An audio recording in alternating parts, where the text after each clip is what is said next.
Dia berdiri di sana basah kuyup dari ujung rambut sampai ujung kaki, meneteskan air ke lantai marmer di area resepsionis. Ketika pertama kali melihatnya, Rahmat sama sekali tidak tahu bahwa wanita itu akan mengubah hidupnya selamanya. Siti Nuraini berdiri di tengah hujan deras di Jalan Sudirman, memegang map dokumen di dada seolah itu adalah perisai. Langit kelabu mencurahkan air seolah ingin membersihkan seluruh kota, dan dia tidak punya payung, tidak punya uang untuk taksi, tidak punya apa-apa lagi selain kesempatan yang dia dapatkan setelah 4 bulan menganggur. Wawancara di korporasi. Wijaya dijadwalkan pukul 2 siang dan sudah lewat 10 menit. Dia menatap gedung kaca 30 lantai yang menjulang megah di depannya dengan fasad modern yang memantulkan awan mendung. Itu adalah jenis tempat di mana orang seperti dia biasanya hanya masuk untuk membersihkan. Aku tidak bisa menyerah sekarang, gumamnya pada diri sendiri, mempercepat langkah meskipun sepatunya berbunyi seperti spons basah setiap kali melangkah. Blus hijau yang dia pilih khusus untuk wawancara benar-benar basah kuyup menempel di tubuhnya dengan cara yang membuatnya malu. Rambut gelapnya meneteskan air ke wajahnya, bercampur dengan air mata frustrasi yang dia coba tahan. Ketika dia mendorong pintu putar lobi, hembusan AC menerpanya seperti tamparan dingin. Siti berhenti sejenak, meneteskan air ke lantai marmer Italia, dan merasakan semua mata tertuju padanya. Resepsionis berambut pirang, berpakaian rapi dengan blazer biru lautnya, menatapnya dengan campuran kengerian dan penghinaan. "Ada yang bisa saya bantu?" Pertanyaan itu keluar dengan nada yang menjelaskan bahwa hal terakhir yang dia inginkan adalah membantu. "Saya ada janji wawancara dengan Bapak Rahmat Wijaya, Siti Nuraini. Silakan berlangganan saluran kami dan komentari dari mana Anda menonton jika Anda menyukai cerita seperti ini. Sukai juga videonya." Dia mencoba terdengar percaya diri, tetapi suaranya sedikit bergetar. Resepsionis mengetik sesuatu di komputer dengan kelambatan yang disengaja. Matanya menyapu Siti dari ujung kepala sampai ujung kaki dengan ketidaksetujuan yang jelas. "Anda terlambat 15 menit dan Anda basah. Saya tahu penampilan saya tidak pantas, tapi saya bisa jelaskan, Nona. Ini adalah lingkungan perusahaan yang serius. Mungkin lebih baik menjadwal ulang ketika Anda bisa tampil dengan layak." Siti merasa hatinya hancur. 3 bulan mencari, puluhan resume dikirim. Ini adalah kesempatan nyata pertamanya di perusahaan sungguhan. Dan dia diusir bahkan sebelum dia memiliki kesempatan untuk menunjukkan kemampuannya. "Tolong," katanya, suaranya hampir seperti bisikan. "Saya datang dari Bekasi di bawah hujan karena lowongan ini sangat berarti bagi saya. Saya tahu penampilan saya tidak ideal, tetapi saya jamin kualifikasi saya ideal." Di lift panorama yang turun dari lantai 30, Rahmat Wijaya menyesuaikan dasi Italianya sambil mengamati pergerakan di resepsionis di bawah. Pada usia 35 tahun, dia telah mewarisi kerajaan bisnis ayahnya dan mengubah Wijaya Corp menjadi salah satu konsultan paling dihormati di negara ini. Dia terbiasa memiliki kendali penuh atas segala sesuatu di sekitarnya, tetapi ketika matanya tertuju pada wanita basah kuyup yang berdebat dengan resepsionisnya, sesuatu berubah. Ada tekad dalam sikap wanita itu yang membuatnya penasaran. Dia jelas berada dalam posisi yang kurang menguntungkan, tetapi dia tidak menyerah, dia tidak lari. Rahmat mengubah arah dan alih-alih menuju garasi, dia langsung turun ke lantai dasar. Ketika pintu lift terbuka, dia mendengar fragmen terakhir percakapan. "Maaf, tapi saya tidak bisa mengizinkan Anda naik dalam kondisi seperti ini." Resepsionis itu berkata, "Ada masalah apa di sini?" Suara Rahmat memotong suasana seperti pisau, membuat resepsionis dan Siti berbalik secara bersamaan. Siti mengangkat matanya dan bertemu dengan tatapan paling intens yang pernah dia lihat dalam hidupnya. "Rahmat, Wijaya bahkan lebih mengesankan secara langsung daripada di foto-foto surat kabar bisnis. Tinggi, bahu lebar, setelan jas yang dipotong sempurna, rambut gelap disisir dengan rapi. Tetapi matanya yang membuatnya terkejut. Mereka tidak dingin seperti yang dia harapkan. Mereka ingin tahu. Bapak Rahmat dan resepsionis itu langsung berdiri tegak. "Wanita, ini datang terlambat dan basah untuk wawancara.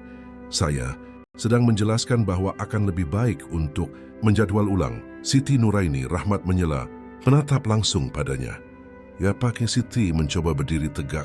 Meskipun air menetes ke lantai, Rahmat mengamati situasi itu. Sejenak yang terasa seperti keabadian. Dia sedia melihat map dokumen yang dipegangnya begitu erat sehingga buku-buku jarinya memutih. Dia melihat tekad di matanya meskipun situasinya memalukan.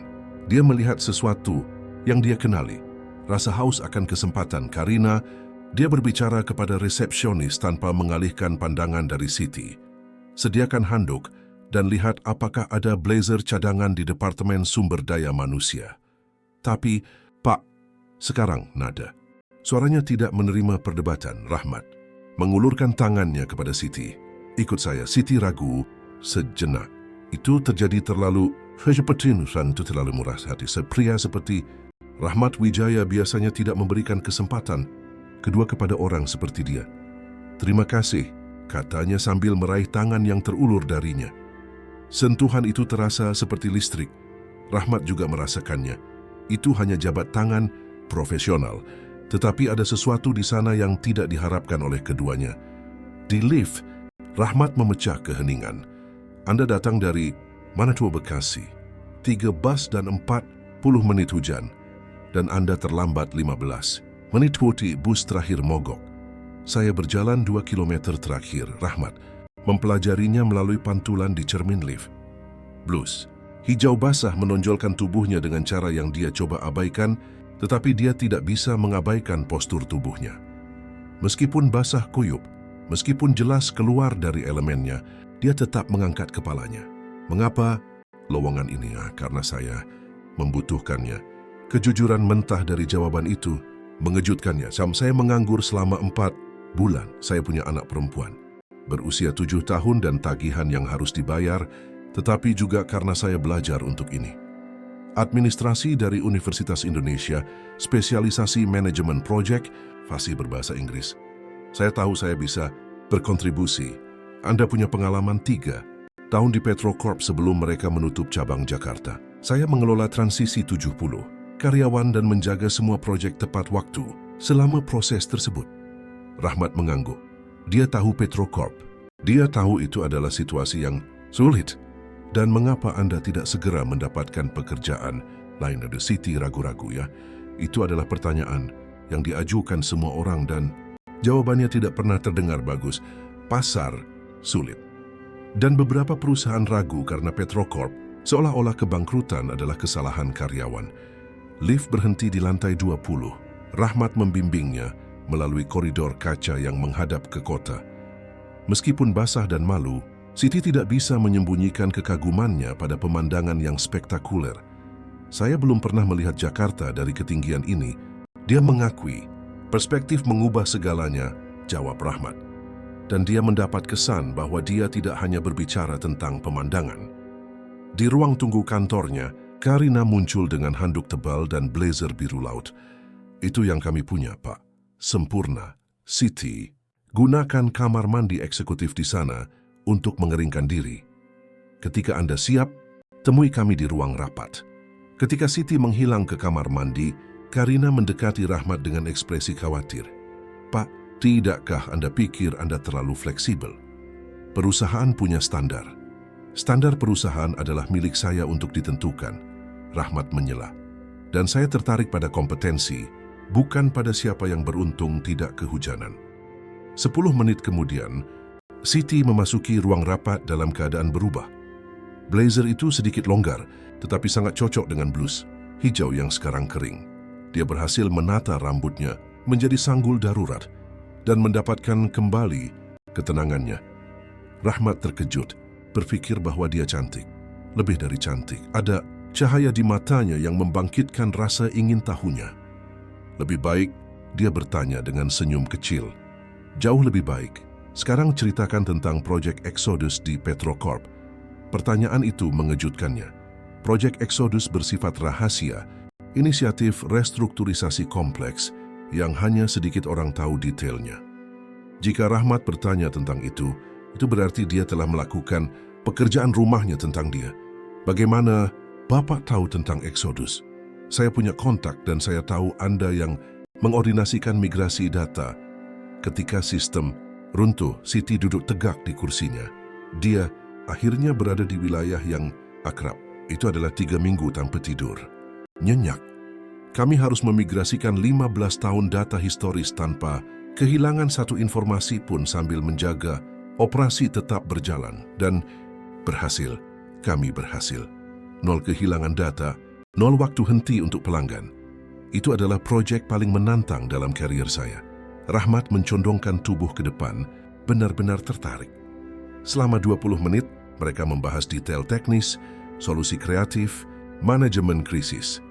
Siti berbicara dengan penuh semangat tentang pekerjaan itu, memberi isyarat saat menjelaskan proses yang kompleks dan Rahmat mendapati dirinya benar-benar asik. Itu adalah pertama kalinya dalam beberapa tahun seseorang berbicara dengannya tentang pekerjaan tanpa sanjungan atau motif tersembunyi. Siti tidak mencoba membuatnya terkesan dengan jargon perusahaan yang kosong. Dia hanya berbagi pengalamannya dengan kejujuran dan kompetensi. Siti, katanya ketika dia selesai menjelaskan proses yang sangat kompleks, "Mengapa saya harus mempekerjakan Anda?" Pertanyaan itu membuatnya lengah. Setelah semua pembicaraan teknis, itu adalah pertanyaan yang sangat lugas. Karena Bapak tidak hanya mempekerjakan seorang karyawan, katanya setelah hening sejenak.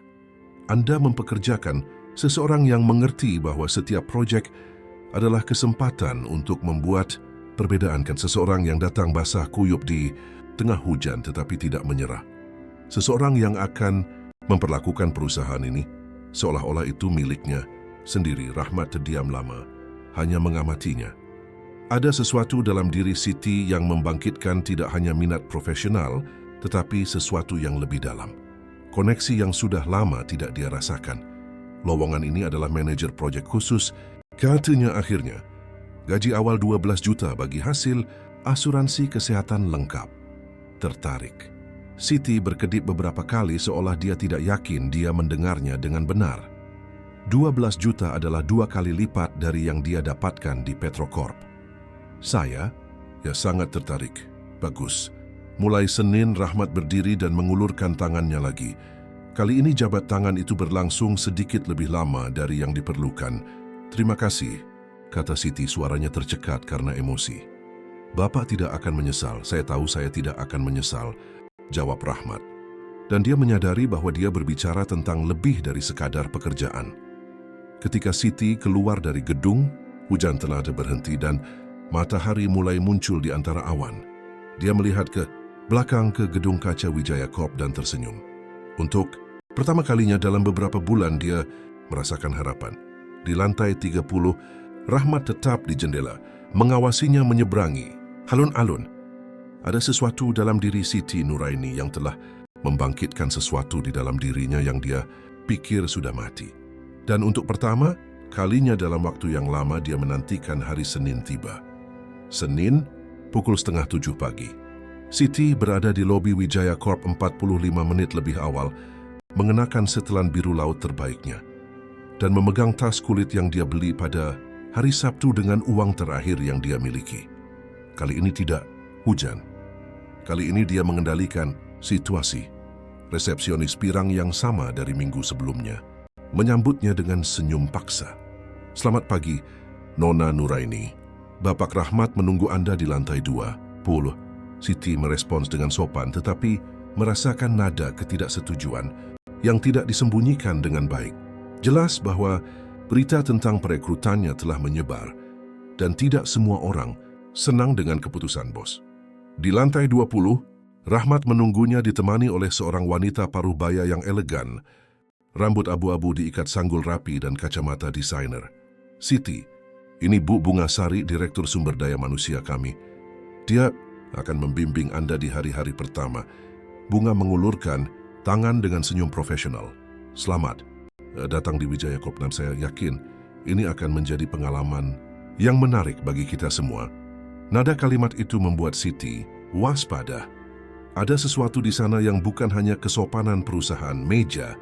Anda ada di ruang proyek khusus. Bunga melanjutkan membimbingnya, menyusuri koridor. "Anda akan bekerja langsung dengan tim yang mengordinasikan kontrak paling kompleks, perusahaan. Ketika mereka memasuki ruangan, 5 orang mengangkat mata dari komputer mereka secara bersamaan. 2 pria berjas, 2 wanita berpakaian rapi, dan seorang pria yang lebih muda yang tampaknya sedang magang. Keheningan itu memalukan. Semuanya, ini Siti Nuraini, manajer proyek khusus baru kita. Bunga mengumumkan, dia datang dari Petrocorp dan akan mengambil alih beberapa kasus yang paling menantang. Salah satu pria, berkulit gelap tinggi dengan kacamata berbingkai modern, berdiri. Ferdian Chandra, koordinator umum tim. Jabat tangan itu kuat, tetapi senyumnya tidak mencapai matanya. Perekrutan yang menarik. Kami tidak berpartisipasi dalam proses seleksi, Bapak. Rahmat bersikeras untuk memimpinnya secara pribadi. Bunga menjawab dengan cepat, Siti, meja Anda yang di sudut itu. Meja yang ditunjukkan jelas yang terburuk di ruangan itu.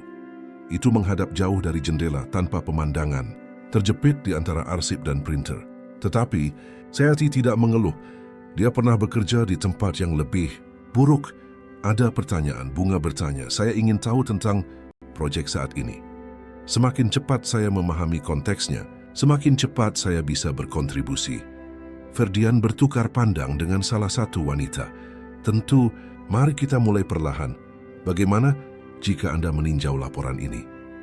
Dia menjatuhkan setumpuk dokumen di mejanya.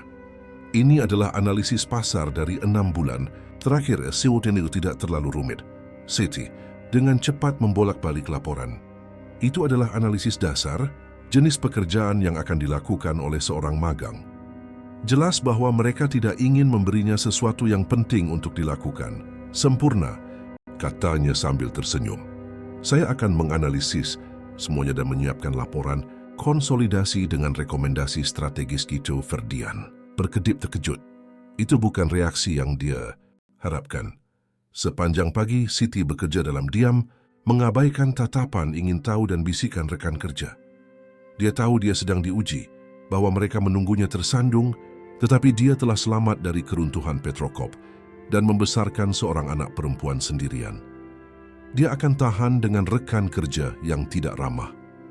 Saat makan siang, dia tetap di meja makan, sandwich yang dia bawa dari rumah, sambil menyelesaikan membaca laporan. Saat itulah dia menyadari sesuatu yang menarik. Ada ketidaksesuaian dalam data dari 3 pelanggan yang berbeda. Perbedaan halus yang hanya muncul ketika laporan dibandingkan berdampingan. Bekerja selama makan siang. Suara Rahmat membuatnya mengangkat kepala. Bapak Rahmat, saya tidak mendengar Anda datang. Rahmat saja tidak. Apa, kita rekan kerja sekarang. Dia menarik kursi dan duduk di sampingnya. Bagaimana hari pertama Anda, Siti? Ragu-ragu? Dia tidak ingin terlihat seperti mengeluh, tetapi dia juga tidak ingin berbohong. Menarik.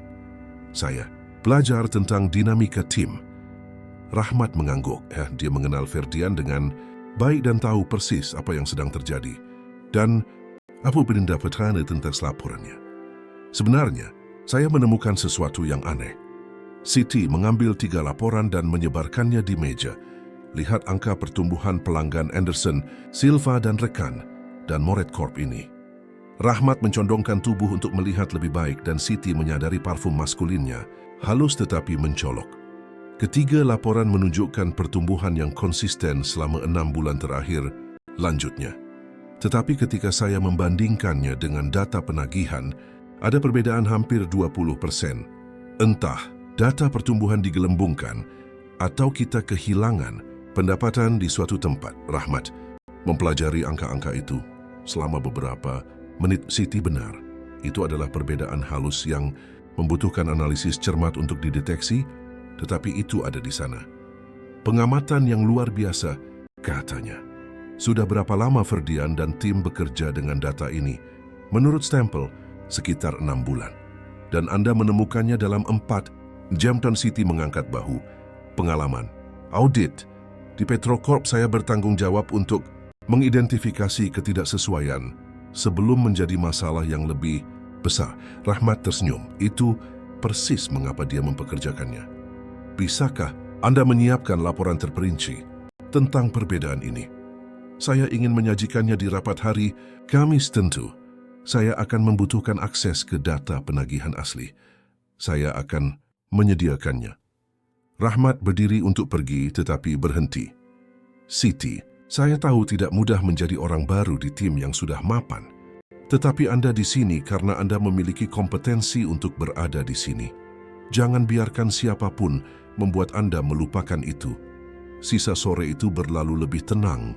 Siti tenggelam dalam analisis data, membandingkan informasi, membuat spreadsheet, membuat grafik yang dengan jelas menggambarkan perbedaan yang dia temukan. Itu adalah jenis pekerjaan yang dia sukai, terperinci, analitis, yang membutuhkan penalaran logis. Pukul 4:30, ketika sebagian besar orang sudah berkimas untuk pulang, Ferdian mendekati mejanya. Masih bekerja. Jam kerja berakhir pukul 5. Hanya menyelesaikan analisis 15 menit lagi. Ferdian melihat ke layar komputernya, mencoba memahami apa yang dia lakukan. Itu bukan laporan yang saya berikan untuk Anda. Tinjau. Ya, tetapi saya menemukan beberapa ketidaksesuaian yang pantas diselidiki lebih dalam. Ketidaksesuaian apa? Nada suaranya menjadi defensif. Siti berbalik di kursinya untuk menghadapinya.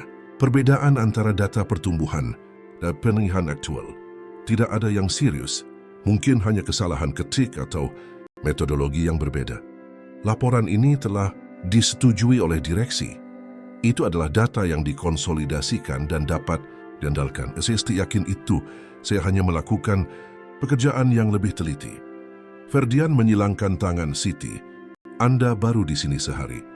Mungkin lebih baik mengenal proses kami sebelum mempertanyakan pekerjaan yang membutuhkan waktu berbulan-bulan untuk diselesaikan. Anda benar, jawabnya dengan tenang. Maaf jika sepertinya saya mempertanyakan. Saya hanya mencoba memahami pelanggan kami dengan lebih baik. Ferdian merasa puas dan Fajuh, datang Siti terus bekerja. Dia telah menjanjikan laporan kepada Rahmat dan dia akan menyerahkannya. Pada hari Kamis pagi, Rahmat mengadakan rapat direksi luar biasa. Siti dipanggil untuk mempresentasikan temuannya. Ketika dia memasuki ruang rapat utama, dia merasakan semua percakapan berhenti. Meja itu ditempati oleh 8 orang. Rahmat di kepala meja, Bunga dari HRD, Ferdian dan timnya, 2 direktur yang tidak dia kenal dan seorang wanita pirang elegan yang mengamati Siti dengan minat khusus. Semuanya, Siti menemukan sesuatu yang menarik dalam laporan pertumbuhan. Rahmat mengumumkan, Siti, bisakah Anda tunjukkan apa yang Anda temukan? Selama 15 menit, Siti mempresentasikan analisisnya, menunjukkan grafik, tabel perbandingan, proyeksi dampak keuangan. Dia menjelaskan secara metodis bagaimana dia mencapai kesimpulannya, sambil mempertahankan nada profesional, meskipun merasakan ketegangan yang meningkat di ruangan itu. Singkatnya, dia menyimpulkan, kita memiliki perbedaan sekitar 300 juta rupiah dalam pendapatan yang diproyeksikan versus pendapatan aktual selama 6 bulan terakhir. Saya merekomendasikan audit lengkap dari ketiga pelanggan ini. Keheningan yang terjadi sangat tegang. Ferdian terlihat kesal. Salah satu wanita di timnya tampak malu dan Bunga membuat catatan dengan ekspresi netral. Itu adalah tuduhan yang sangat serius, kata Ferdian akhirnya. Apakah Anda menyarankan bahwa tim kami tidak kompeten? Sama sekali tidak. Siti menjawab, saya menyarankan bahwa kita memiliki kesempatan untuk mengidentifikasi dan memperbaiki masalah sebelum menjadi lebih besar. Wanita pirang itu berbicara untuk pertama kalinya. Bapak Rahmat, bisakah saya mengajukan beberapa pertanyaan kepada Nona Nuraini? Rahmat mengangguk. Siti, ini Bu Patricia Wulandari, auditor eksternal kami. Nona Nuraini, analisis Anda mengesankan, tetapi bagaimana Anda yakin bahwa itu bukan hanya perbedaan metodologi antara laporan?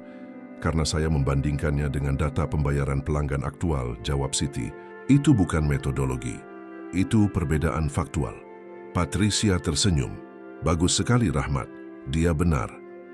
Kami sudah mengidentifikasi ketidaksesuaian ini, tetapi belum menyajikan temuan kami. Ruangan itu menjadi sunyi senyap. Ferdian tampak pucat, artinya kata Rahmat perlahan. Siti dalam 4 hari mengidentifikasi masalah yang membutuhkan waktu berbulan-bulan untuk ditemukan oleh audit kami. Tepat, Patricia membenarkan. Dan rekomendasinya akurat. Kita perlu menyelidiki ketiga pelanggan ini segera. Ketika rapat berakhir, Siti kembali ke mejanya dengan perasaan bahwa dia telah melewati batas yang tidak terlihat. Dia telah membuktikan kompetensinya, tetapi juga telah mempermalukan orang-orang yang sekarang harus bekerja dengannya setiap hari. Ferdian melewati mejanya tanpa menyapanya. Salah satu wanita di timnya menggumamkan sesuatu tentang ingin pamer ketika dia lewat, tetapi Rahmat mendekat dengan senyum tulus. Pekerjaan yang luar biasa. Patricia terkesan, terima kasih. Saya harap saya tidak menciptakan masalah yang tidak perlu. Masalah yang tidak perlu adalah masalah yang kita abaikan sampai menjadi krisis, kata Rahmat. Anda baru saja menghemat 300 juta rupiah untuk perusahaan. Saya pikir Anda pantas mendapatkan lebih dari sekadar meja di sudut. Pada hari Senin berikutnya, Siti menemukan mejanya diatur ulang, sekarang menghadap ke jendela dengan pemandangan kota dan memiliki komputer baru. Sebuah plakat emas dengan namanya diletakkan di depannya. Pengaturan baru, komentar Ferdian dengan nada datar ketika dia tiba. Sepertinya begitu, jawab Siti sambil mempertahankan nada netral, tetapi ketika dia menyalakan komputer, dia menemukan email dari Rahmat. Selamat atas pekerjaan yang luar biasa.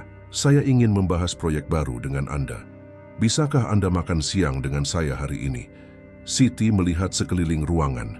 Ferdian berpura-pura fokus pada layar, tetapi dia tahu dia memperhatikan.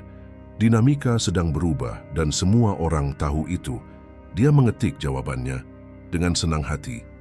Dan untuk pertama kalinya sejak dia mulai bekerja di sana, Siti tersenyum tulus. Dia mulai menemukan tempatnya. Restoran teras berada di lantai atas gedung perkantoran paling eksklusif di Kuningan. Siti belum pernah ke tempat seanggun itu. Pelayan bersarung tangan putih, peralatan makan perak, pemandangan kota yang indah. Itu adalah jenis lingkungan di mana orang seperti Rahmat Wijaya makan siang setiap hari, dan di mana orang seperti dia hanya masuk untuk melayani. Gugup, Rahmat bertanya ketika mereka duduk di meja yang dipesan di dekat jendela. Sedikit, Siti mengakui sambil merapikan serbet di pangkuannya. Saya tidak terbiasa dengan ini, dengan makan siang kerja. Dengan makan siang kerja di restoran di mana hidangan termurah harganya lebih dari gaji sehari saya di Petrokop. Rahmat tertawa. Dan itu adalah suara tulus yang menghangatkan dada Siti. Anda memiliki kejujuran yang menyegarkan. Kebanyakan orang akan berpura-pura sering mengunjungi tempat seperti ini setiap hari. Saya tidak melihat gunanya berpura-pura menjadi orang lain, katanya sambil mengamati kota di bawah. Anak perempuan saya selalu mengatakan bahwa kebohongan memiliki kaki pendek. Anda punya anak perempuan? Itu bukan pertanyaan dan Rahmat tampak benar-benar tertarik. Isabella, 7 tahun, cerdas seperti cambuk dan keras kepala seperti keledai. Siti tersenyum saat berbicara tentang gadis itu. Dia bersama tetangga saya sekarang. Ibu Kartika menjaganya ketika saya bekerja. Dan ayahnya. Pertanyaan itu mengejutkan Siti. Rahmat segera menyadari bahwa dia telah menyentuh titik sensitif. Maaf, saya seharusnya tidak bertanya. Tidak apa-apa. Siti menarik napas dalam-dalam. Dia pergi ketika dia tahu tentang kehamilan itu. Dia bilang dia terlalu muda untuk tanggung jawab. Saya berusia 23 tahun saat itu. Pasti sulit. Ya, tetapi Isabella sepadan dengan setiap kesulitan. Siti menatap langsung ke Rahmat. Dan Anda, keluarga, Rahmat ragu-ragu. Itu adalah pertama kalinya dalam beberapa tahun seseorang menanyakan pertanyaan itu tanpa motif tersembunyi, tanpa menghitung keuntungan. Tidak, saya tidak pernah menikah. Saya bertunangan selama 2 tahun tetapi berakhir tahun lalu. Bolehkah saya bertanya mengapa? Dia ingin menikahi Rahmat Wijaya, CEO Wijaya Corp. Bukan saya, Rahmat orangnya. Siti mengangguk dengan pengertian. Saya mengerti. Pasti sulit untuk mengetahui kapan orang benar-benar menyukai Anda atau hanya apa yang Anda wakili. Tepat. Rahmat mempelajarinya dengan minat yang meningkat. Bagaimana Anda melakukan itu? Apa? Berbicara seolah-olah Anda sudah mengenal saya selama bertahun-tahun. Kebanyakan orang merasa terintimidasi atau menginginkan sesuatu dari saya atau mencoba membuat saya terkesan. Mungkin karena saya tidak punya apa-apa untuk hilang, kata Siti dengan senyum kecil. Saya sudah kehilangan pekerjaan, rumah, martabat, apalagi yang bisa terjadi. Pelayan mendekat untuk mengambil pesanan. Rahmat memesan salmon panggang tanpa melihat menu. Siti mempelajari pilihan dengan cepat, mencoba untuk tidak menunjukkan keterkejutan dengan harga. Risotto udang, tolong, katanya akhirnya. Ketika pelayan menjauh, Rahmat mencondongkan tubuh ke depan. Siti, saya ingin berbicara tentang proyek khusus. Tentu. Kami memiliki pelanggan potensial yang sangat penting, Grup Sinar Internasional. Mereka ingin menyewa konsultan untuk restrukturisasi lengkap operasi di Asia Tenggara. Siti berkedip. Grup Sinar adalah salah satu perusahaan terbesar di benua itu. Itu adalah kontrak 20 miliar rupiah selama 3 tahun, lanjut Rahmat. Yang terbesar dalam sejarah Wijaya Corp Nandrace. Wow, Siti menarik napas. Dan saya ingin Anda memimpin proyek itu. Siti hampir menjatuhkan gelas airnya. Saya, Rahmat, saya baru bekerja di perusahaan ini selama 2 minggu. Dan dalam 2 minggu, Anda mengidentifikasi masalah yang tidak dilihat oleh tim veteran kami dalam 6 bulan. Saya butuh seseorang dengan pandangan analitis Anda. Tetapi Ferdian memiliki lebih banyak pengalaman. Ferdian kompeten tetapi dapat diprediksi. Sinar sudah bekerja dengan lusinan konsultan yang dapat diprediksi. Mereka menginginkan sesuatu yang berbeda. Siti terdiam sejenak memproses proposal itu. Itu adalah kesempatan yang luar biasa, tetapi juga menakutkan. Mengapa saya, dia bertanya akhirnya? Karena Anda berpikir berbeda, karena Anda tidak memiliki kebiasaan perusahaan, karena Anda brilian. Rahmat berhenti sejenak. Dan karena saya percaya pada Anda. Makan siang tiba tetapi tidak ada yang terlalu memperhatikan makanan. Percakapan mengalir secara alami antara pekerjaan dan masalah pribadi. Rahmat bercerita tentang tekanan memimpin perusahaan yang dibangun ayahnya, tentang kesepian karena tidak tahu apakah orang menyukainya atau uangnya. Siti berbicara tentang kesulitan menjadi ibu tunggal, tentang mimpi yang harus dia tunda untuk bertahan hidup. Apakah Anda pernah ingin melakukan sesuatu yang berbeda? Siti bertanya. Selain perusahaan, saya selalu ingin menulis. Rahmat mengakui, fiksi novel kriminal. Serius? Siti tersenyum. Apakah Anda pernah menulis sesuatu? Saya punya beberapa draft yang tersimpan, tidak ada yang bagus. Bagaimana Anda tahu jika Anda tidak pernah menunjukkannya kepada siapapun? Rahmat menatapnya dengan terkejut. Tidak ada yang pernah menanyakan itu. Mungkin Anda harus mencoba. Hidup terlalu singkat untuk menyimpan mimpi di laci. Dan Anda, mimpi yang tersimpan. Siti ragu-ragu. Saya selalu ingin kembali belajar, mengambil gelar master, mungkin dokter, tetapi dengan Isabella dan tagihan. Mengapa tidak? Sekarang, perusahaan memiliki program beasiswa.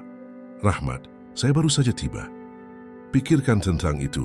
Dia menyela. Bakat seperti milik Anda pantas dikembangkan. Makan siang berlangsung selama 2 jam. Ketika mereka akhirnya meninggalkan restoran, Siti merasa seolah-olah dia telah mendapatkan teman sejati. Tetapi dia juga merasakan sesuatu yang lain, sesuatu yang membuatnya gugup. Dalam perjalanan kembali ke kantor, Rahmat menemaninya ke lantai 20 alih-alih langsung naik ke lantai 30. Ferdian mengamati keduanya berbicara di pintu lift, ekspresinya semakin suram. Siti, kata Rahmat sebelum berpisah, saya butuh jawaban tentang proyek Sinar sampai hari Jumat. Saya akan memikirkannya dengan hati-hati. Bagus, dia berhenti sejenak. Terima kasih untuk makan siangnya. Sudah lama saya tidak memiliki percakapan yang begitu nyata. Ketika Rahmat menghilang di lift, Siti kembali ke mejanya dengan senyum yang tidak bisa dia sembunyikan. Tetapi senyum itu mati ketika dia melihat Ferdian berdiri di samping kursinya. Makan siang yang produktif, dia bertanya dengan nada yang tidak menyembunyikan kejengkelan. Sangat, jawab Siti sambil menyalakan komputer. Saya bisa bayangkan, 2 jam dengan bos. Pasti membahas hal-hal yang sangat penting. Siti berbalik untuk menghadapinya. Ferdian, jika Anda punya sesuatu untuk dikatakan, katakan langsung. Saya hanya berpikir menarik bagaimana Anda mendapatkan perhatian Bapak Rahmat begitu cepat. Saya sudah bekerja di sini selama 8 tahun dan saya tidak pernah diundang makan siang di teras. Mungkin karena Anda tidak pernah menyelamatkan 300 juta rupiah untuk perusahaan. Atau mungkin karena Anda menggunakan metode yang melampaui kompetensi profesional. Sindiran itu seperti tamparan di wajah. Siti berdiri perlahan mengendalikan amarahnya. Hati-hati dengan apa yang Anda sindir, Ferdian. Saya mungkin baru di sini, tetapi saya tidak bodoh dan saya jelas bukan apa yang Anda sarankan. Saya hanya mengatakan bahwa wanita cantik memiliki keuntungan tertentu di dunia perusahaan dan pria yang tidak aman memiliki kerugian tertentu. Balas Siti, terutama ketika mereka menghabiskan lebih banyak waktu mengkritik rekan kerja daripada melakukan pekerjaan mereka sendiri. Ferdian menjadi merah karena marah, tetapi sebelum dia bisa menjawab, Bunga muncul di ruangan itu. Siti, bisakah saya berbicara dengan Anda? Di kantor Bunga, Siti mencoba tetap tenang sementara Direktur Sumber Daya Manusia mengamatinya dengan ekspresi netral. Saya perlu mengajukan beberapa pertanyaan tentang makan siang Anda dengan Bapak Rahmat. Tentu, apakah umum bagi karyawan baru untuk menerima perhatian semacam ini? Siti mengerutkan kening. Saya tidak bisa mengatakan saya karyawan baru. Saya mengerti. Bunga membuat beberapa catatan. Siti, saya harus lugas. Beberapa orang berkomentar tentang kedekatan Anda dengan Bapak Rahmat. Komentar macam apa? Jenis yang dapat merusak karir Anda dan reputasi perusahaan. Siti merasakan perutnya menegang. Bunga, hubungan saya dengan Rahmat murni profesional. Dia mengakui pekerjaan saya dan ingin mengembangkan potensi. Saya tidak ada yang lain selain itu. Saya yakin itu benar, tetapi persepsi bisa sama. Merusaknya dengan kenyataan. Apa yang Anda sarankan bahwa Anda menjaga jarak profesional yang memadai demi kebaikan semua orang.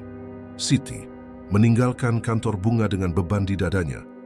Dia tahu, Ferdian telah menanamkan keraguan tentang perilakunya dan itu membuatnya marah, tetapi itu juga membuatnya khawatir. Dia tidak bisa menyangkal bahwa dia merasakan sesuatu untuk Rahmat selain rasa hormat profesional. Pada hari Kamis, Rahmat muncul di mejanya dengan sebuah amplop. Undangan untuk makan malam amal perusahaan. Sabtu depan, semua karyawan manajerial diundang. Siti membuka amplop itu. Itu adalah acara di Hotel Mulia untuk mengumpulkan dana untuk pendidikan anak usia dini. Apakah wajib? Tidak. Tetapi akan baik jika Anda datang. Kesempatan untuk bertemu departemen lain pelanggan penting. Rahmat, saya perlu berbicara dengan Anda tentang sesuatu. Tentu, kantor saya 10 menit. Di lantai 30, Siti bercerita tentang percakapan dengan Bunga. Tentang komentar, tentang ketegangan yang meningkat di tim. Saya mengerti, kata Rahmat ketika dia selesai. Dan apa pendapat Anda tentang itu? Saya pikir saya harus lebih berhati-hati, menjaga jarak profesional. Rahmat terdiam lama. Bagaimana jika saya mengatakan bahwa saya tidak ingin menjaga jarak?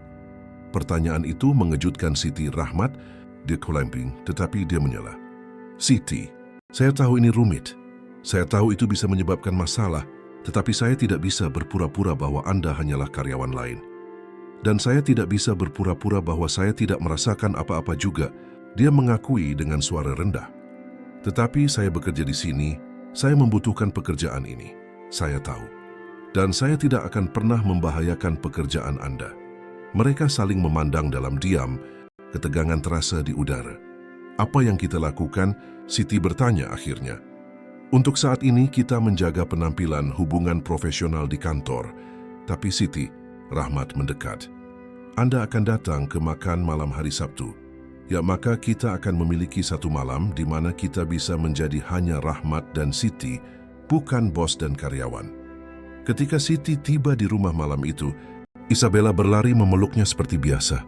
Mama, kamu terlihat berbeda.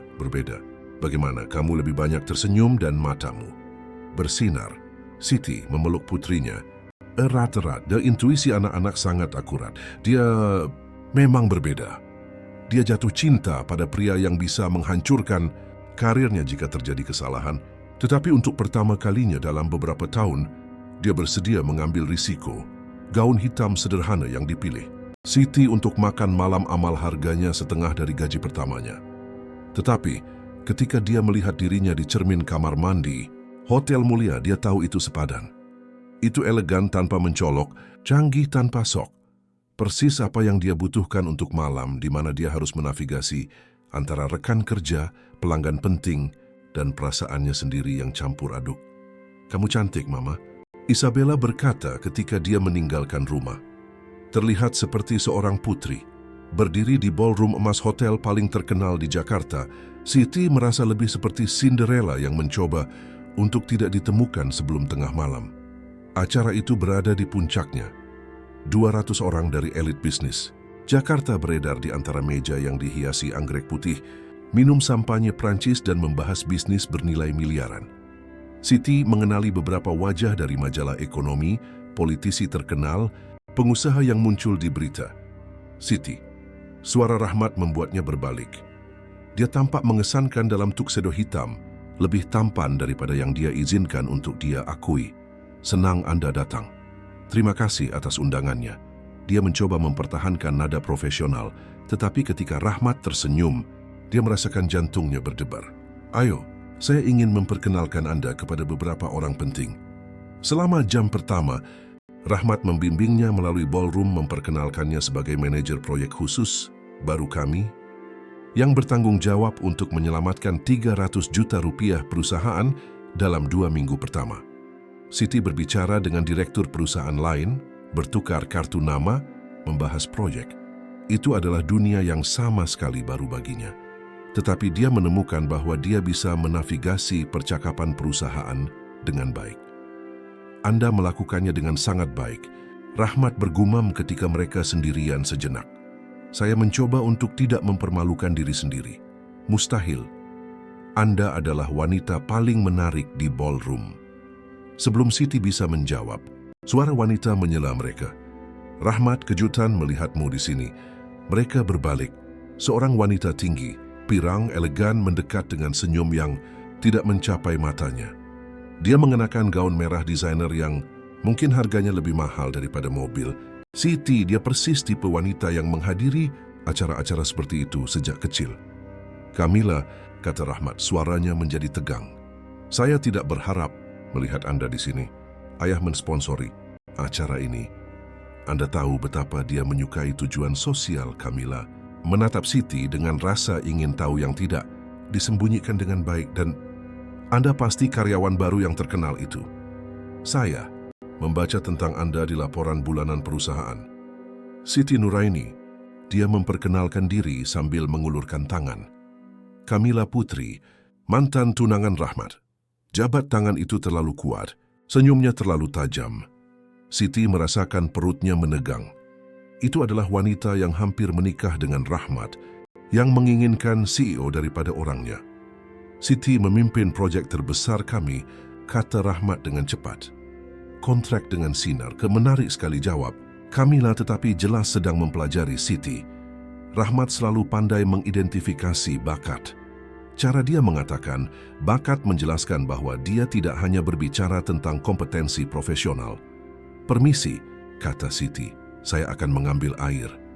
Dia menjauh dengan cepat, merasakan wajahnya memanas. Dia tidak berhak cemburu. Rahmat adalah bosnya, bukan pacarnya. Dan Kamila persis tipe wanita yang seharusnya bersamanya. Kaya, canggih, dari dunia sosial yang sama. Pertama kali di acara seperti ini, suara pria membuatnya berbalik. Seorang pria berkulit gelap, berpakaian bagus, tersenyum padanya. Dia tampan, tetapi ada sesuatu di matanya yang membuatnya tidak nyaman. "Ya," jawabnya dengan sopan.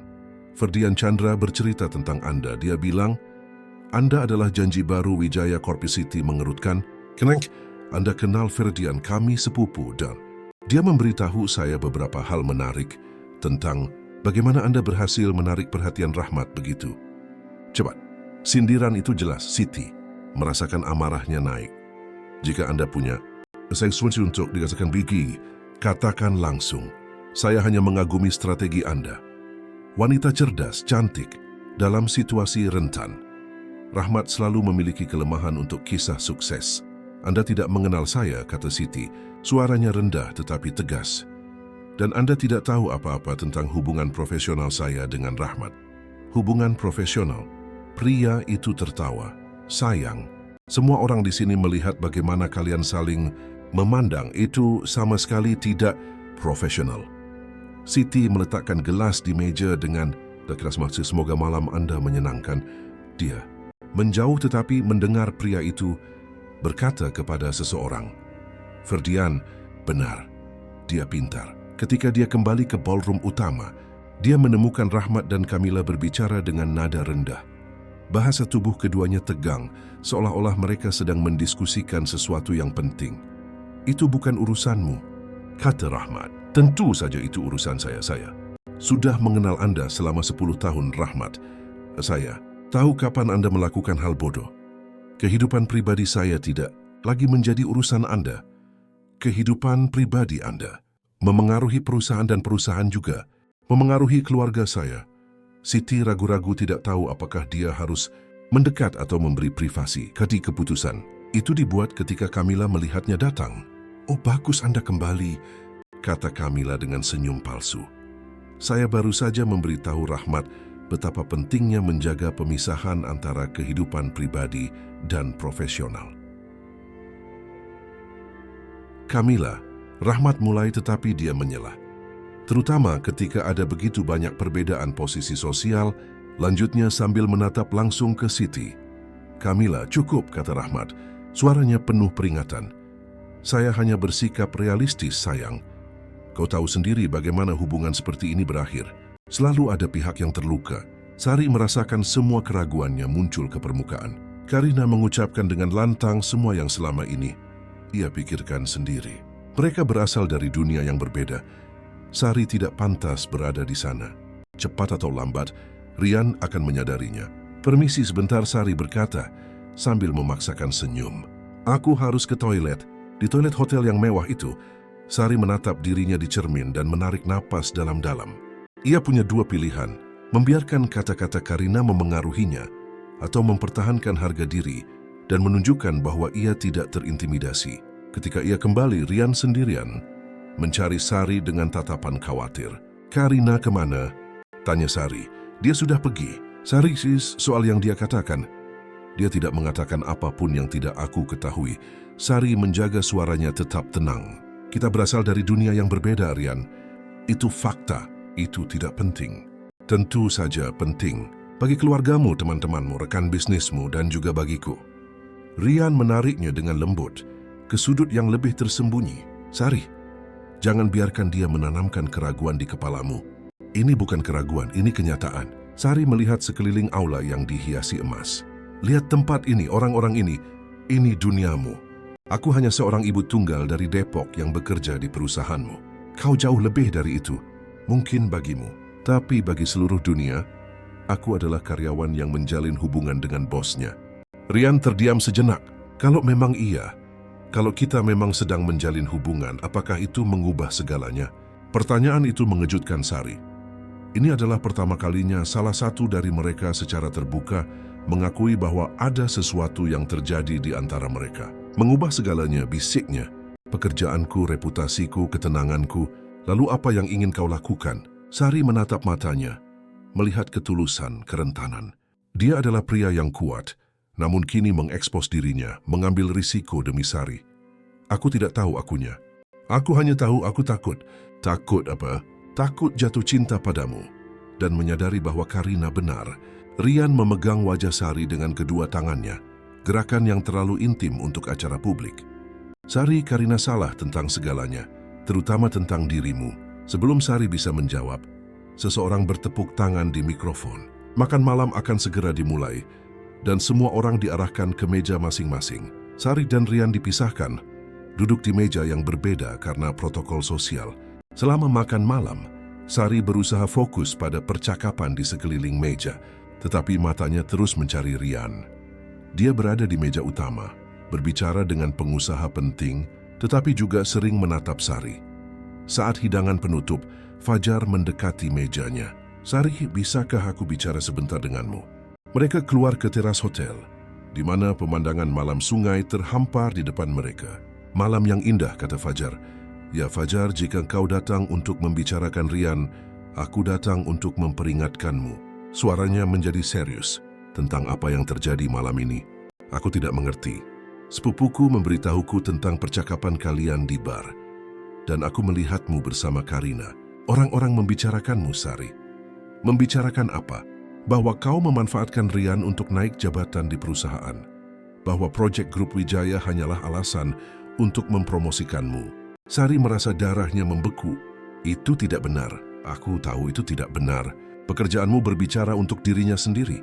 Tetapi orang-orang tidak peduli dengan fakta ketika mereka punya gosip yang bagus. Kenapa kau memberitahuku ini? Fajar menghela napas. Karena terlepas dari perbedaan kita, aku mengakui kompetensimu dan aku tidak ingin melihatmu hancur karena perasaan. Perasaan apa? Sari, tertulis jelas di wajahmu bahwa kau jatuh cinta padanya dan di wajahnya juga. Sari terdiam, tidak tahu harus menjawab apa.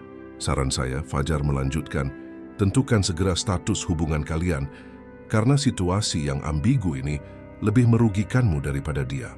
Ketika mereka kembali ke aula, pesta hampir berakhir. Rian segera mendekat. Kau baik-baik saja? Aku melihat kalian di teras. Baik-baik saja, Sari berbohong. Rian, aku harus pergi.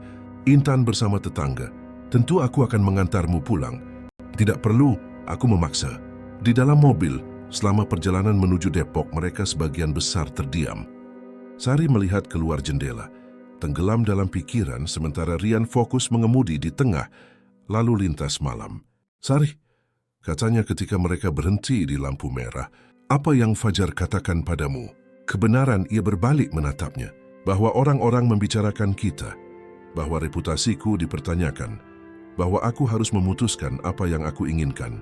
Dan apa yang kau inginkan? Sari menarik napas dalam-dalam. Sudah waktunya untuk jujur.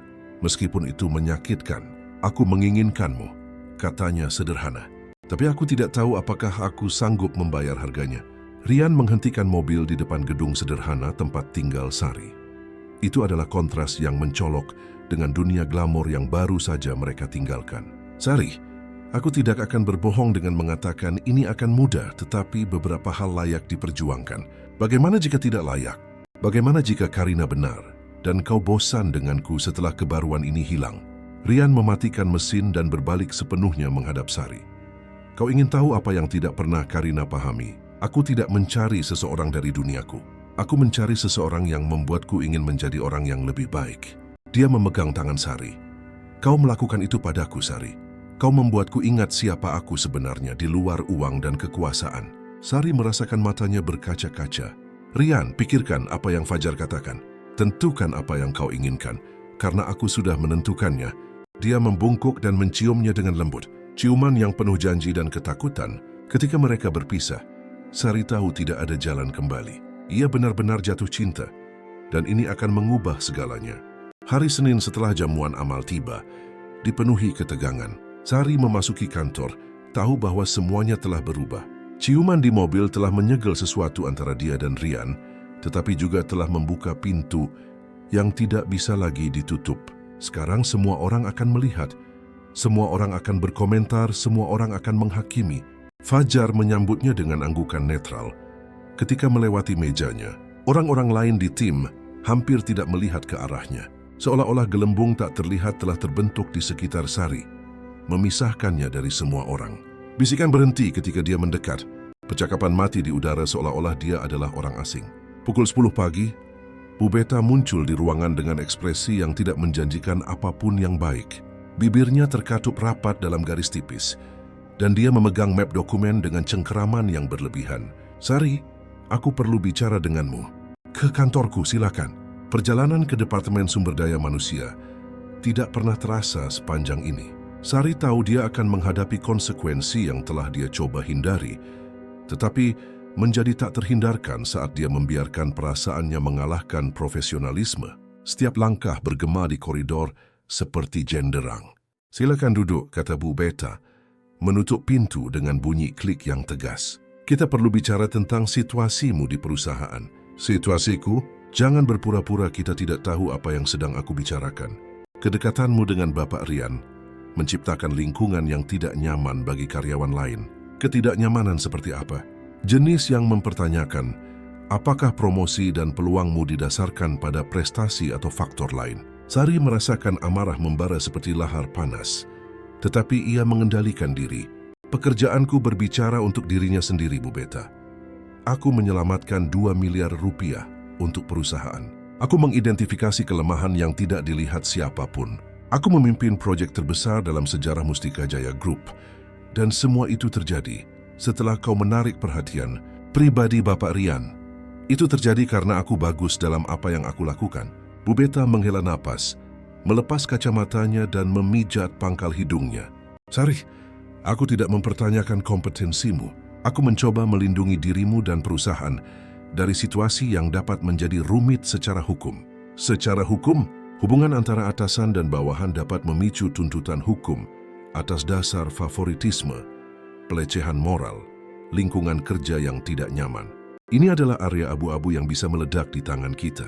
Sari terdiam memproses implikasinya. Dia tahu kasus-kasus di perusahaan lain di mana situasi serupa berakhir dengan skandal, pemecatan, tuntutan jutaan. Apa yang kau sarankan? Tanyanya akhirnya, pindah ke departemen lain. Fungsi yang sama, gaji yang sama, tetapi tanpa subordinasi langsung kepada Bapak Rian. Dan jika aku menolak, Bu Beta ragu-ragu, jelas tidak nyaman, maka kita harus mempertimbangkan pilihan lain demi kebaikan semua orang. Ancaman terselubung itu menggantung di udara seperti awan tebal. Sari mengerti sepenuhnya. Menerima transfer atau berisiko kehilangan pekerjaan, aku butuh waktu untuk berpikir. Tentu, tapi jangan terlalu lama. Situasinya mulai tidak tertahankan. Ketika Sari kembali ke mejanya, ia menemukan Rian menunggunya.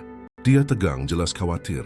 Tangannya bertumpu di mejanya sambil mengamati pergerakan di ruangan itu. Bu Beta memberitahuku tentang percakapan itu. Katanya dengan suara rendah, "Kita akan menyelesaikan ini." "Bagaimana?" "Rapat dengan Dewan Direksi sore ini. Aku akan mengklarifikasi situasi kita dan memastikan kau diperlakukan dengan adil." "Jangan, Rian." Sari memegang lengan Rian, merasakan otot-otot tegang di bawah kain kemeja. "Itu hanya akan memperburuk keadaan. Itu akan terlihat seperti kau melindungiku, membenarkan semua kecurigaan. Jadi apa saranmu?" Sari melihat sekeliling ruangan. Melihat tatapan ingin tahu, bisikan teredam. Semua orang menunggu untuk melihat bagaimana situasi ini akan diselesaikan. Bagaimana drama korporat ini akan terungkap. "Biarkan aku membuktikan nilaiku sekali. Dan untuk selamanya," katanya dengan tekad. "Melalui proyek Grup Wijaya, jika aku berhasil menutupnya, tidak ada yang bisa mempertanyakan kompetensiku." Rian mengerutkan kening, kekhawatiran tulus terpancar di wajahnya. "Sari, Grup Wijaya adalah kontrak yang rumit. Mereka dikenal sangat menuntut. Mereka menolak 14 proposal dalam 2 tahun terakhir. Kalau begitu, ini adalah kesempatan yang sempurna. Jika aku gagal, kalian punya alasan untuk memecatku. Jika aku berhasil, tidak ada lagi yang bisa mengatakan aku sampai di sini karena alasan lain. Itu terlalu berisiko. Rian, aku sudah mengambil risiko. Setidaknya biarkan itu demi alasan yang benar." Sore itu, Sari mengunci diri di ruang rapat dengan tumpukan dokumen tentang Grup Wijaya. Dia mempelajari sejarah keuangan, struktur organisasi, proyek sebelumnya, kegagalan konsultan lain. Itu seperti menyusun teka-teki raksasa, di mana setiap bagian mengungkapkan lebih banyak tentang tantangan yang akan dia hadapi. Dia bekerja hingga larut malam, memesan pizza yang dimakannya tanpa sadar sambil menganalisis lembar kerja. Dia terus mempelajari data sampai matanya perih. Ketika dia akhirnya meninggalkan kantor, sudah lewat tengah malam dan gedung itu sunyi seperti makam. Pada hari Selasa, dia menyelam lebih dalam ke dalam penelitian. Dia menemukan bahwa Grup Wijaya tidak hanya menuntut, tetapi juga strategis. Mereka menguji konsultan tidak hanya dengan pertanyaan teknis, tetapi dengan situasi hipotetis kompleks yang mengungkapkan pemikiran strategis profesional yang sebenarnya. Pada hari Rabu, dia mempresentasikan proposal pendahuluan kepada Rian yang membuatnya terkesan. Itu bukan hanya restrukturisasi konvensional, itu adalah rencana inovatif yang mengidentifikasi peluang pertumbuhan yang tidak dilihat oleh konsultan lain. Mengubah biaya menjadi investasi, masalah menjadi solusi. "Bagaimana kau memikirkan ini?" tanya Rian. Mempelajari grafik dan proyeksi yang menutupi seluruh meja rapat. Pengalaman di Petrocorp. Ketika sebuah perusahaan sedang krisis, kau belajar melihat solusi yang tidak kentara. Kau belajar bahwa terkadang masalahnya tidak terletak pada tempat yang dilihat semua orang. Ini brilian. Terima kasih. Sekarang aku butuh kau memberiku pertemuan dengan mereka. Sari, biasanya ini akan memakan waktu berminggu-minggu negosiasi, pertemuan pendahuluan. Rian, percayalah padaku. Rian menatap wajahnya untuk waktu yang lama. Dia melihat tekad, dia melihat kecerdasan, dia melihat wanita yang dia cintai berjuang untuk apa yang dia yakini. Aku akan menelepon sekarang. Pada hari Jumat, Sari berada di ruang rapat terpenting Mustika Jaya Group, berhadapan dengan 5 eksekutif dari Grup Wijaya. Mereka adalah pria serius, jas mahal, jam tangan Swiss, terbiasa berurusan dengan jutaan seolah-olah itu receh. Mereka telah menolak lusinan proposal serupa dan memiliki reputasi menghancurkan seluruh konsultan dengan pertanyaan yang mustahil. Nona Sari, direktur utama, memulai. Seorang pria botak berusia 60 tahun, dengan mata yang tampak seperti sinar X. Kita punya 15 menit. Buat kami terkesan. Selama 15 menit, Sari berbicara dengan penuh semangat tentang efisiensi operasional, sinergi antar departemen, optimasi biaya, tetapi dia tidak hanya berbicara angka dingin. Dia berbicara tentang orang-orang, tentang bagaimana perubahan struktural memengaruhi karyawan, tentang pentingnya menjaga moral tetap tinggi selama transisi. Dia berbicara tentang pertumbuhan berkelanjutan, alih-alih pemotongan yang putus asa. Menarik, kata salah satu eksekutif ketika dia selesai. Seorang pria yang lebih muda yang terus-menerus mencatat. Sebagian besar konsultan hanya fokus pada pemotongan. Pemotongan itu mudah, jawab Sari, menatap langsung ke matanya. Siapapun dengan kalkulator bisa tahu di mana harus memotong biaya. Pertumbuhan berkelanjutan adalah tantangan yang sebenarnya. Dan bagaimana menjamin pertumbuhan itu? Berinvestasi pada orang yang tepat, proses yang tepat, budaya yang tepat. Kalian tidak membutuhkan konsultan yang memberitahu di mana harus memotong biaya. Kalian membutuhkan seseorang yang memberitahu di mana harus berinvestasi untuk tumbuh. Para eksekutif bertukar pandang penuh makna. Rian yang tetap diam selama presentasi, sesuai kesepakatan mengamati dengan kekaguman yang meningkat. Sari bersinar, menunjukkan dengan tepat mengapa dia jatuh cinta, tidak hanya pada wanita itu tetapi juga pada profesional yang luar biasa. Nona Sari, kata presiden akhirnya, melepas kacamatanya dan membersihkan lensanya dengan hati-hati. Kami belum pernah mendengar proposal seperti ini. Jantung Sari berdebar kencang. Dia tidak bisa menguraikan apakah itu baik atau buruk. Keheningan di ruangan itu tebal seperti kabut. Dalam 15 tahun Grup Wijaya, kami telah mempekerjakan lusinan konsultan. Semua menjanjikan pemotongan biaya, pengurangan pengeluaran, perampingan operasi. Kau adalah yang pertama menjanjikan untuk membuat kami tumbuh. Karena aku yakin kalian bisa tumbuh. Kalian punya struktur, punya sumber daya, punya potensi. Kalian hanya butuh seseorang yang melihat peluang di mana orang lain melihat masalah. Kami ingin melihat proposal lengkapmu pada hari Senin. Pasti siap. Dan kami ingin kau secara pribadi yang memimpin proyek ini jika disetujui. Sari merasa dunia berputar. Kau sih, kami tidak ingin perusahaan, kami ingin kau.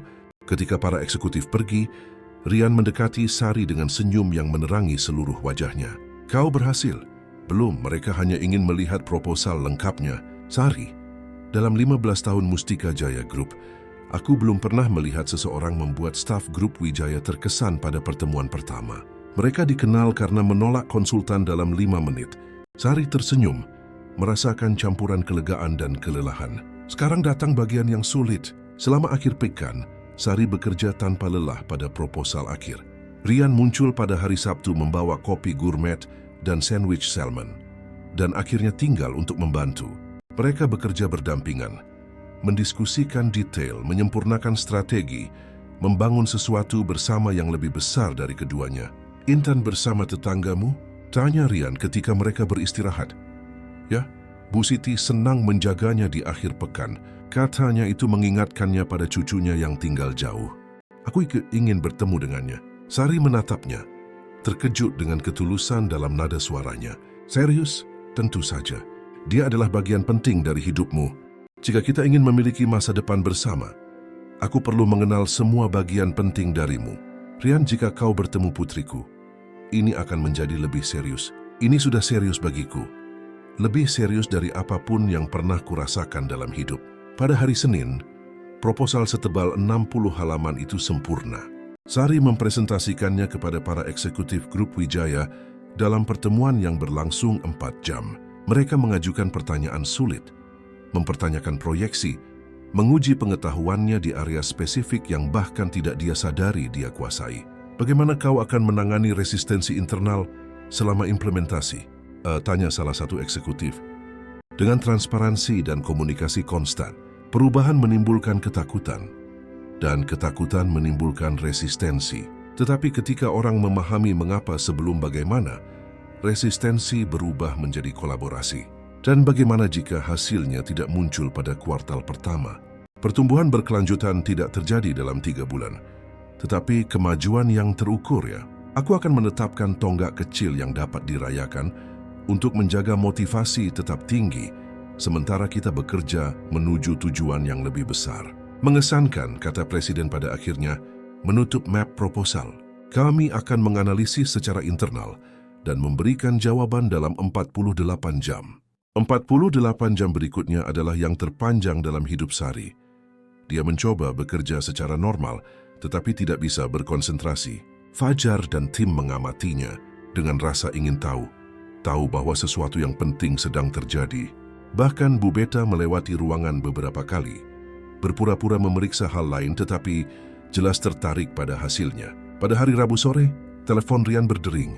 Sari berada di ruangannya, mendiskusikan proyek lain ketika panggilan itu datang. Dia melihat ekspresinya berubah, menjadi serius, fokus. Dia mengajukan beberapa pertanyaan teknis, mencatat angka, mengangguk beberapa kali.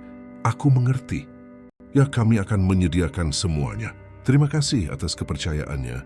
Ketika dia menutup telepon, dia terdiam sejenak yang terasa abadi, menatap telepon seolah tidak percaya dengan apa yang baru saja dia dengar. Lalu, tanya Sari, jantungnya di tenggorokan.